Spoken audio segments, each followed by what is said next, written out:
Umang, as always, it's a pleasure to have you here. Pleasure to be here. Thank you. I get to ask this question every time I get to sit down and talk to you, because you're leading a very global role for a very prestigious alumni network, global PanIIT Global.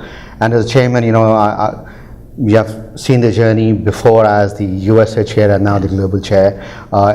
There is no question of brand recognition, but the challenge becomes when you're already so much recognized in the world, how do you keep that momentum going and then to build up the network to the same level where others like yourself have taken it to, with the young generation coming along? Yeah.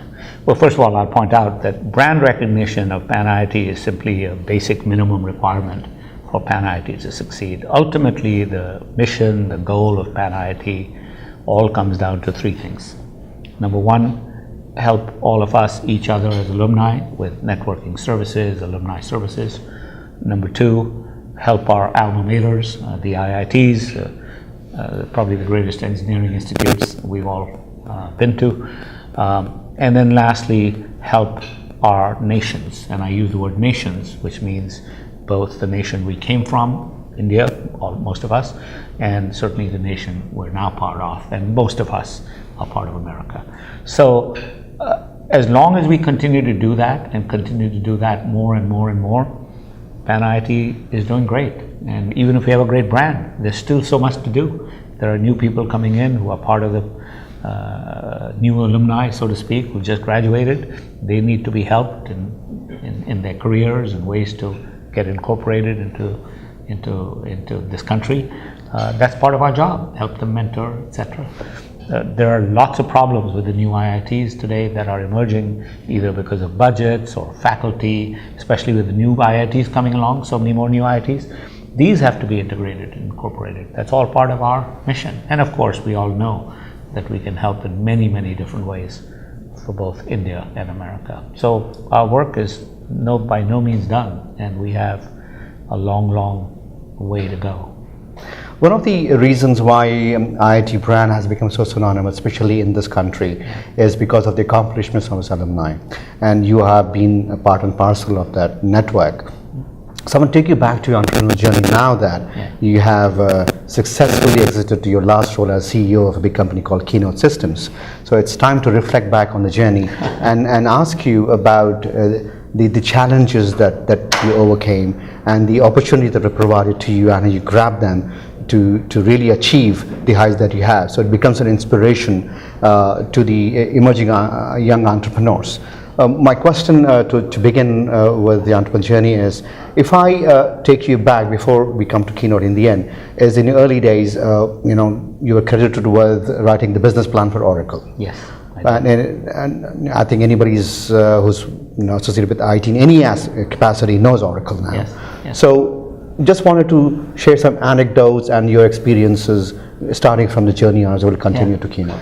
Well, I could take a long time and I won't, but basically, I just got lucky. When we first came to America, many of us in the 1970s, Indians usually would get jobs as engineers or low-level, entry-level people, usually not in management. I happened, after my MBA, to get lucky, joined IBM. I joined in sales rather than engineering, and so really took the business route up, even though I had an engineering degree. And when I joined Oracle, there were only 16 people. I was employee 17 of Oracle, and I was lucky. I was here in Silicon Valley. Larry Ellison and I met as part of a previous project I was doing for a previous employer, and in the process, he offered me a job to write his first business plan. I did that, and from then on I stayed with Oracle and helped it get to a certain point. But by the way, when I joined Oracle, it was barely $1 million of revenue. The entire software industry was $100 million. This was 1981, and of course we now know that it has grown many thousandfold. But none of us knew that. I can assure you that even Larry Ellison himself didn't know that his company would become this big at that time. But it has.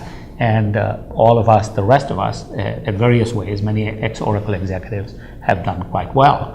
I just happened to have left Oracle probably the first executive to have left and then started a public company, and that was Gupta Technology. Umang, don't you think that when you are joined with a company like Oracle and you are on a path of success, I know you haven't seen that vision of becoming the conglomerate that is today, but to come out and start something similar, it takes a lot of guts and a lot of faith in your risk that you're going to take. So this was an RDBMS company, Keynote Systems, and very successful at that. So I just wanted to learn from you, what was that, it's difficult to reflect at exact moment, but what were those times like when you decided, no, I can come out and do this in a better way with a better company?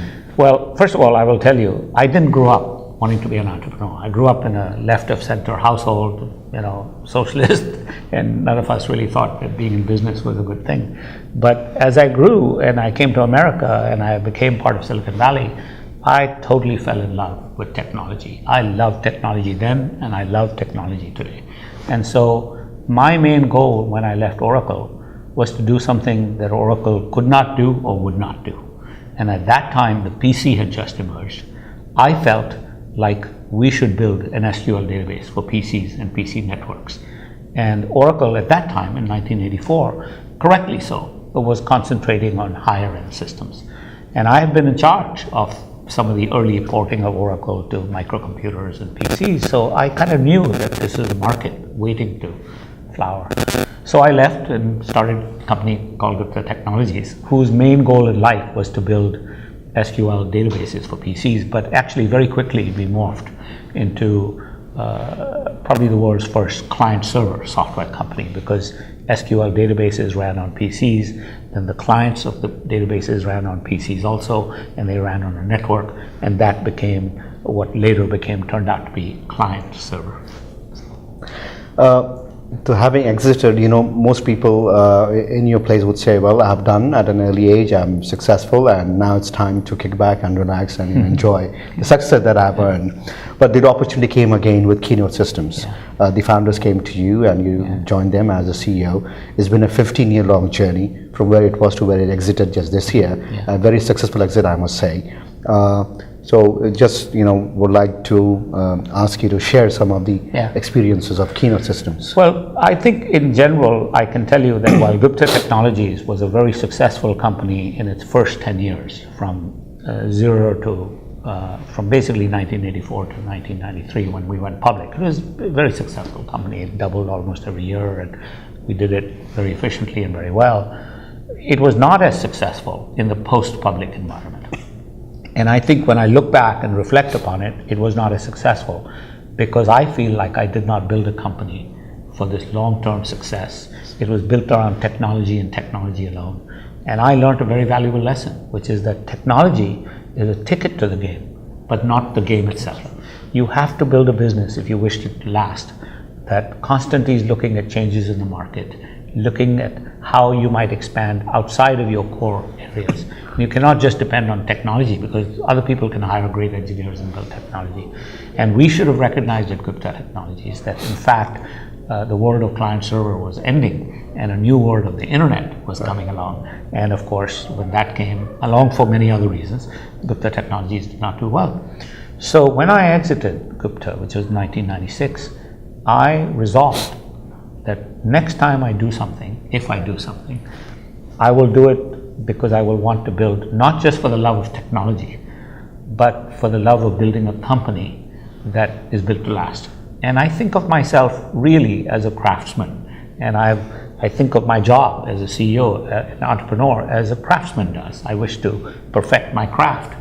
And so for the next 15 years, we built this company up. It got to about $125 million of revenue. In between, by the way, it went during the bubble days, it went public. We had a huge valuation during the bubble days for a few minutes, probably $4 billion of revenue, of valuation. But certainly from a purely long-term viewpoint, it was a sustainable business. And so 15 years later, we had 500 people doing well, good valuation. People came with a good price for it. And I felt I had done my job. I felt like I'd built a company built to last. I'm confident that 10 years, 15 years from now, I think Keynote will still be around. And I hope I'll be able to look back on that company and say I had a hand in helping to build it. So that's really what motivated me then. And the first motivations were technology, then it was to build a company to build to last. And now, I'm looking around and saying, well, what do I do next? So I've sold this company, but I'm not ready to retire. We'll figure out something next. Well, I guess nobody anticipates you to retire as such. Yeah. So there were other initiatives you have taken on this in a social side along the way. Yeah. So just wanted you to share, your initiatives and your involvement, for the right causes. Yeah. Well, look, for various reasons, having to do with personal reasons for our son, I was quite involved in the needs of the developmentally disabled and developmentally disabled children and their families. So my family has donated and helped to build something called the Raji House, which helps to provide facilities for respite for kids and their families with disabilities. I've been involved with other activities that are just of interest to me. The San Mateo County History Museum, where we have a wonderful exhibit celebrating not just entrepreneurs, but also immigrants into Silicon Valley and San Mateo County. I'm an immigrant, my wife is an immigrant. It makes sense for us to celebrate that. I've always felt like one should have a balanced life beyond technology and entrepreneurship. And for me, the balance has come from both nonprofit and for-profit activities. And I have been involved for most of my career in life in both ways. In fact, even now that I've, quote, retired, I hope to devote the next phase of my career probably to a new field, maybe something like online education. If you think about online education, the amazing amount of technology that is emerging for high-end college education with MOOCs, K through 12 education, vocational education, all these new technologies are tremendous. But people really haven't figured out, in all cases, the perfect business models to make them work. And the industry is ripe for change and possibilities. What greater thing for somebody like me who loves technology, but also wants to have a social impact. So at least for me, I hope to spend the next few years of my life and career in the field of online education. I think you're hitting the right note. I was speaking to a couple of other people today. There are two takes on this. One is that, like everybody else, people have invested money, are waiting to see if there is an ROI and impact, which is measurable. Yeah. Second is, it only gives you so much because it cannot replace real classroom, university education. Yeah. So it's one's take. But if you blend the two together and make it really work, and you focus like an entrepreneur to really see the social impact and the ROI on a business, I think there is still. Oh, there are certainly possibilities to make commercials, but one must be realistic. At the end of the day, the issue is not technology. There are some tremendous technologies with distance learning and other methods to be able to provide technology in ways that was not possible before. However, the fundamental issue is a business model question. Most education is a social good. In America, primary education is free. College education is heavily subsidized.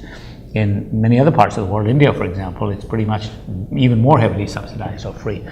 So the result is that parents have to be willing to spend money, or people have to be able to willing to spend money on something that is otherwise a social good and available free. They must see the quality. They must see it as being valuable in some way compared to what is available free. And that process is still being experimented on. People are figuring out how to provide this quality with remote education, to be able to get a degree in 1 year rather than 3 years, to be able to do it a little less expensively, for K through 12, to be able to teach different children with different levels of reading or math in a way so that you can provide differential education to different people, different abilities.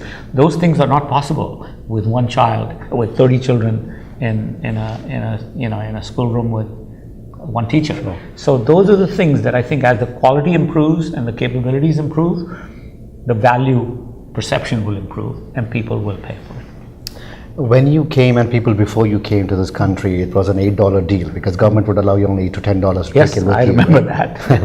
Yeah. So we came here because obviously for better opportunity, better education. Although IIT, was still a big deal then, as it is today. Now that you see that the assimilation of the education system across the globe spreading out starting from the Ivy League schools down, to private universities, putting it out for people. The talent pool is available from any part of the globe now. Yes. Generally speaking. Yes, right? very much so. So the future workforce is now getting ready from anywhere. So the only differential now is the value system that you come from. Yes. So A, you come with a certain value system. 2, you take the other value system and try to imbibe it. Yeah.